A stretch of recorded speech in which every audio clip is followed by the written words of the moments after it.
shall we? So my goal is to paint a background and then see what I want to do.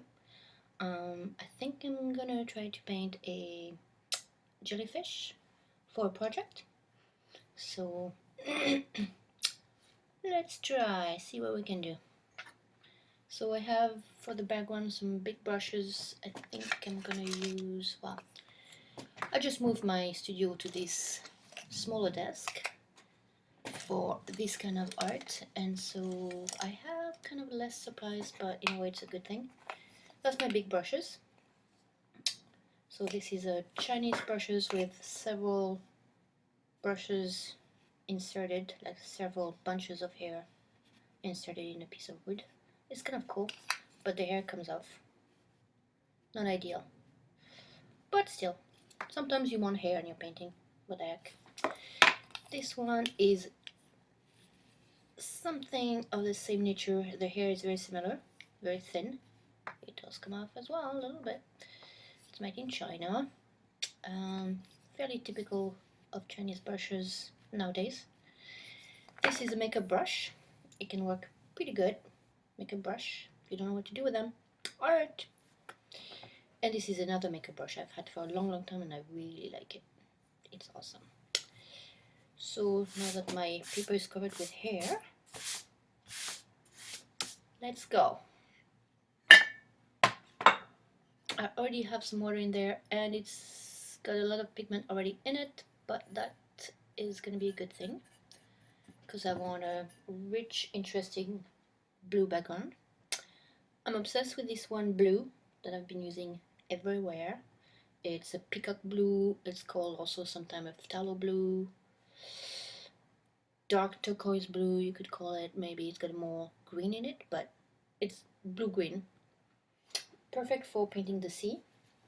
I'm gonna shove my brush in that little square thing. I also have some on my palette here, so I'm just gonna rub it off. You can see it. It's over here, like that.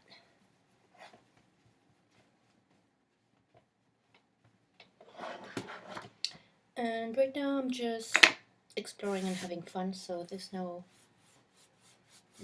specific look I'm going for, only that it has some depth, richness, transparency, that sort of thing. So I'm gonna mix different blues. All my blues are in this palette, organized vertically, and then over here it gets into the green, and so my blue-green is at the top. So I can explore each blues and mix them up. This is, oh sorry, I meant to take that down. It's not all about me, it's about the painting. That's right. I hope you can see it a little bit. The light is really bad. I should do this in the light, but I'm just gonna try to do it in these horrific lighting conditions just because I can. I'm gonna play with the light. Oops, there we go. So this is a darker blue, darker, more purplish, less turquoise-ish, more cobalt. Just dabbing. Ooh, that's very dark. Sure, why not? It's a little bit too purplish for me. I'm gonna go back to my cool blue. I like that much, but it's nice to mix it. And the goal of doing that also is to keep it wet. When it's wet and you add color, then all kind of things happen that are very interesting.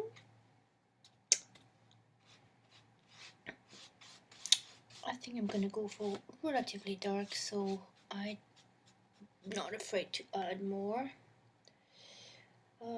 Let's see what's next. Maybe this more dull, darker blue. Yeah, that's a nice combination.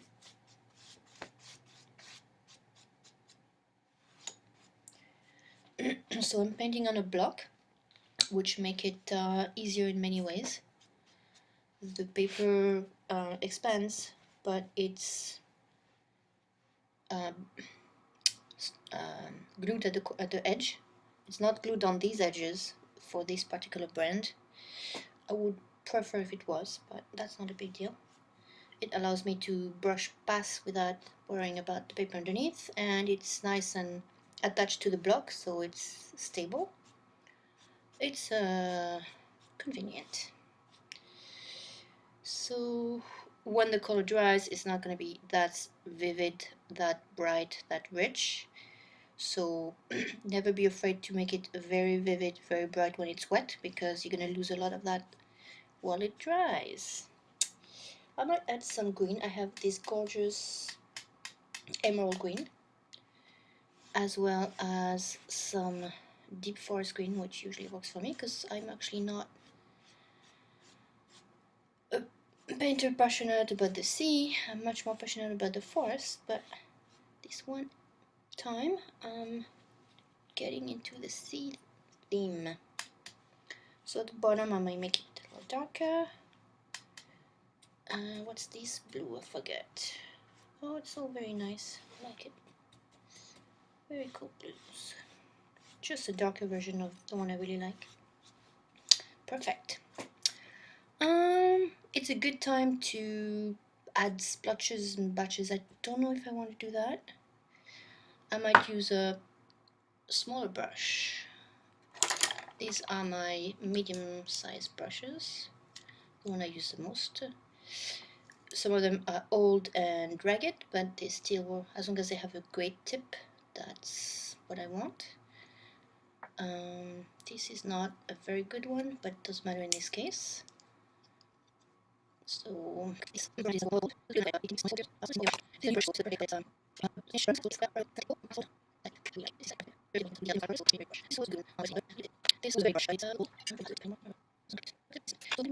I don't want something too thin. That might work just perfect. I'm gonna go for that last blue I tried.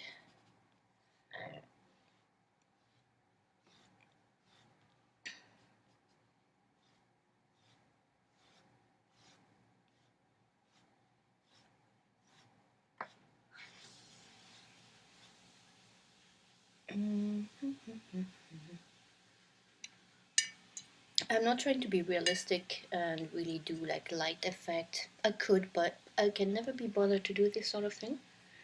I think a beautiful work of art is not something that has to be realistic. In my personal test, though that has value in its own self, of course, I don't put it down, I just don't care too much for it. I like mostly art that's very spontaneous, generally speaking, and very personal in style. So once you become very realistic, you sort of fall into a siphon of style where any highly realistic painter ends up looking a lot like any other realistic painting, more or less. Subjective. To be discussed among yourself. I like what's happening here, like the part that are drying are interacting with the part that are wetter, and so there's some nice effects. I don't want too much of it, but I think that looks nice. It's good for what I'm doing. So I'm gonna let that dry. I don't, well, maybe I'm gonna do some of the legs of the jellyfish while it's wet. It's not gonna be wet for much longer. So let's see. I'm gonna do them in a pale color. So for something pale, I need a lot of white. The white I use is this graphic white, which is always recommended when you want really crisp white to layer on top of something. But most of these very opaque whites tend to be fairly poisonous, so not to use too much around kids, let's just say. I've seen some that says they're dangerous for pregnant women, so this one doesn't. It just says it's keep away from children, so make sure you read the jar before you use it. Wait, that's not the right brush. Let's use this medium pointy one, which needs a clean, but that's okay. My water I don't show you because it's quite looking gross, but it's still okay for me. This white is so white that even if I put dirt in it, it's still extremely white. Doesn't really matter too much. Oh, so I'm losing the wetness, so I have to get going. I'm thinking of different ways I'm gonna do this. Perhaps I'm gonna do it with a lot of water and drip it. That might be good, so I'll show you. There we go. I don't know if it's gonna work. It's an adventure.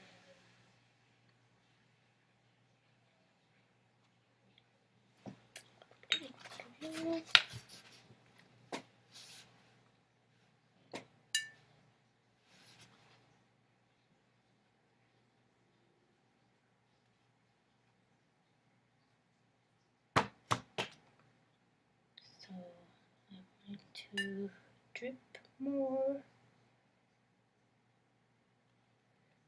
and go sideways a little bit.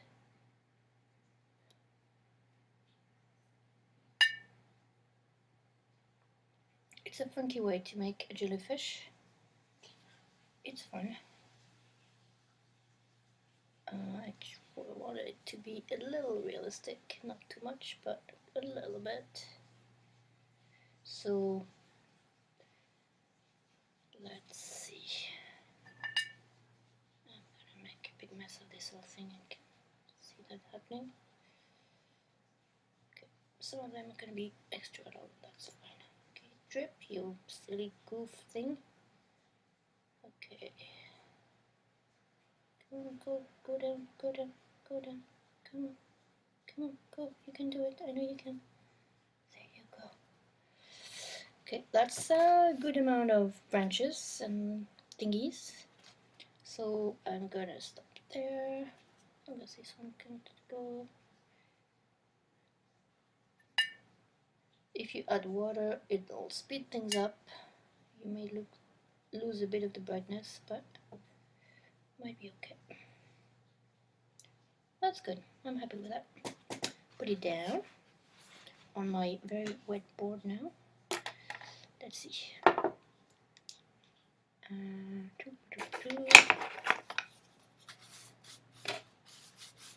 Good. Okay. So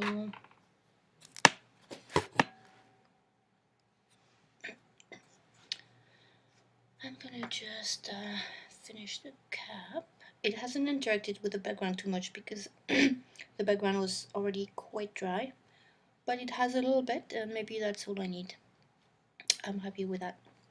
I'm gonna add more, oops, almost put paint on my computer. Not good. Just gonna do the cap.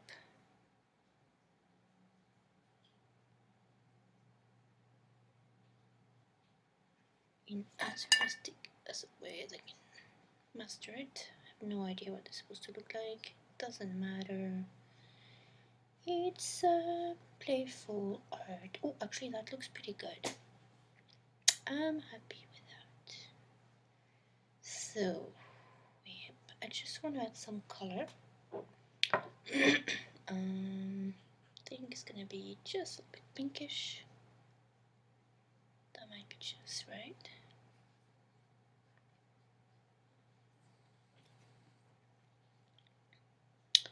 And maybe a little bit purplish. I think that's purple. Nope. Where's my purple? That's not purple. That's purple. But it's very dark purple.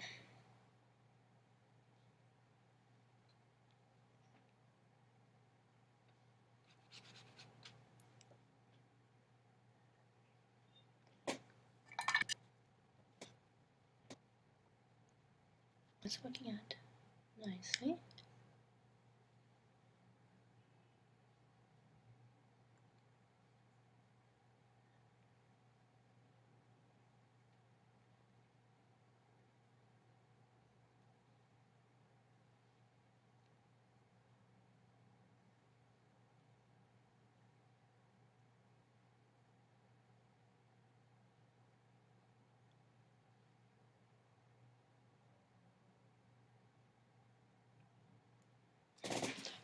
Yes, yes, yes, yes. Massive amount of hair happening. Okay. They come off when it's dry. No problem. Okay, so that's a good start. I'm quite happy with that. So I'm gonna wait for it to dry. When it's dry, I can add some details. And I'm gonna think in the meantime of what I want to do. Rinse your brushes when you're done. And never leave brushes inside your... Oh, let me show you. So, see it? Yeah, there it is. So this is my water jar. It's good because it has a lid. And so once I wash them, I put them flat on the table. If I leave them in there, they'll be all distorted and basically unusable. So this one too. And then close it so my cat doesn't drink that dirty water. Close that. So the brand of this white graphic white is called Dr. P.H. Martin's Bleed Proof White. This is something used a lot by graphic designers, especially in the old days. But I find it very, very useful. My little trick.